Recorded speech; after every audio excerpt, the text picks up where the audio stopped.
Again welcome to my channel Thunderbird. Guys, ये basic है about a bike. If you going to bike a bike, क्या हमें जानना चाहिए। तो फ़िलहाल मैं बाइक ऑफ करो और आपको शुरू से बताता हूँ। This is the speedometer. ये जब चालू करते हैं आपका आरपीएम है आपकी बाइक का, क्या आरपीएम के ऊपर आप स्पीड पे भगा सकते हो वो दिखाता है। ये जब आप गियर में होते हो ये 2, 3, 4 बाइक की स्पीड और पावर बताता है। दिस मीन्स न्यूट्रल, मतलब बाइक फ़िलहाल इन मतलब न्यूट्रल में, तो आप आगे पीछे कर सकते हो बिना क्लच दबाए। जैसे ही मैं क्लच दबा के गियर डाउन करूँगा फर्स्ट गियर, तो ये चला जाता है और बाइक गियर में आ जाती है।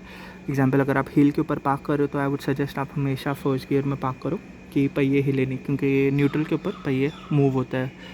ये है बैटरी, आपकी बैटरी हेल्थ, इसका मतलब बैटरी इज़ एक्टिव। और ABS, this is the most best thing anyone could have invented, that is braking system. जो आप कितनी भी स्पीड पे हो, अगर आपके पास ABS है बाइक में, तो आपका ब्रेकिंग बहुत स्मूथ हो जाता है। विदाउट वॉबलिंग ब्रेक लग जाते हैं और गिरने के भी चांसेस कम होता है। दिस इज़ हमारा स्पीड, आपके उस स्पीड पे चला रहे हो how many kilometres per hour, ये kmph वो दिखाता है। This is trip 1, trip B, ये आपका फ्यूल कांटा रहता है, कितना है कितना कम है।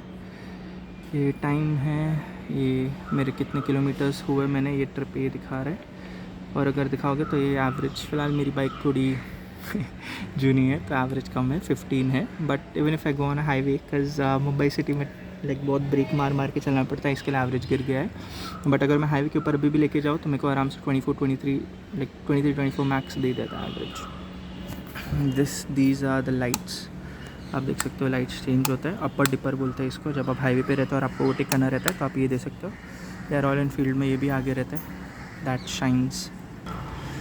तो आप ऐसे भी सिग्नल दे सकते हो अगर आपको, you can see that sparkling, अगर आपको आगे जाना हो। ये बेसिक रहता है, लेफ़्ट में जाना होगा तो लेफ़्ट इंडिकेटर, राइट में जाना होगा तो राइट इंडिकेटर। ये अपना हॉर्न है, फ़िलहाल मैं दबा नहीं रखूँगा, बहुत लाउड होता है एनफील्ड का। ये रहता है किल स्विच, जब आप बंद करते हो बाइक कभी भी इसको ऊपर कर देने का, और जब स्टार्ट करने वाले हो तो right. And this is the brake, ये रहता है starter.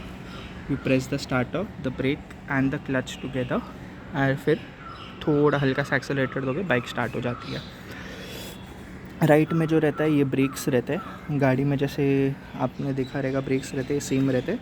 You just have to press this down and the tyre will stop. ये स्लोली साथ में दबाना रहता है, थोड़ा टाइम रहता है। बट आपको लगेगा if you are a beginner you will take little time. Usually अगर आप एक्टिवा से स्विच कर रहे हो तो एक्टिवा वाले मोस्टली उनको आदत होती है खाली ऊपर वाली ब्रेक्स दबाने की, नीचे वाला नहीं दबाते। बट एक बार आपका हाथ बैठ गया तो विद इन अ मंथ आप ऑटोमेटिकली आप साथ में दोनों दबाना स्टार्ट कर दोगे, ऊपर वाला ब्रेक और नीचे वाला।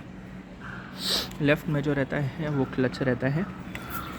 क्लच आपको कभी भी दबा के ही रखना पड़ता है। If you are a biker you will know that, and for as this video is just for beginners.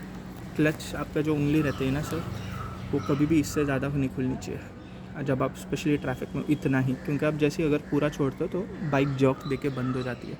तो हमेशा याद रखना इतना, this is how much you should catch the clutch. तो इतना दबा के रखिए, फुल प्रेस कीजिए, 1 डाउन कीजिए गियर। जैसे ये दबाओगे it will allow you to put this gear down. तो इसको नीचे करोगे, फर्स्ट गियर में चला जाएगा। फिर स्लोली एकदम slowly you have to leave it again. Do not leave it more than this. पूरा छोड़ोगे तो बंद हो जाएगी बाइक जॉक देके। इतना यहाँ से छोड़ा, इतना दबा के रखा, इतना दबाओगे तो हल्की से बाइक आगे जाएगी। फिर वापस दबाइए, आपका जैसा भी गियर सिस्टम रहेगा अप करें सेकंड गियर में, फिर स्लोली छोड़िए। वंस ऑन द हाईवे या फ्री रोड पे होगे तो आप पूरा छोड़ सकते हो, तो बाइक सीधा चलती रहेगी बिना रुके।